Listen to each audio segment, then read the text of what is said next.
चलो दोस्तों, आज हूँ आई गयो तो मारा गामનું ખાલી દ્રશ્ય તમને દેખાડવા આવ્યો તો મારા ગામના તળાવના પહાડ બાજુ અને આજુબાજુ મારા મંદિરના દ્રશ્ય જોઈ શકો છો। તેમાં ફોટા ઉપરના દ્રશ્યો બધા જબરજસ્ત છે, તમારે જોવું ના પડે।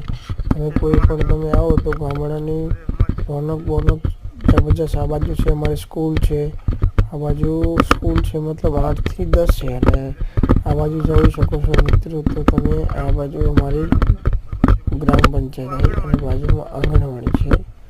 તો સન્ડે ને બંધ હતા, ત્યાંથી હું નીકળી ગયો। ત્યાંથી અમારા ગામનું ચબૂતરું છે, ત્યાંથી હું નીકળ્યો ત્યાંથી હું આવ્યો। ત્યાંથી અમારા પ્રાથમિક શાળા છે, ત્યાંથી નાની જંગલની અંદર જતી હતી તે હું તપાસ કરવા ગયો મિત્રો। ત્યાં જોઈને આવ્યો, મજા પડી ગઈ તો હું નજારો ખાલી તમને દેખાડી જાઉં। તમે દોસ્તો જોઈ શકો છો, આ અમારા ગામની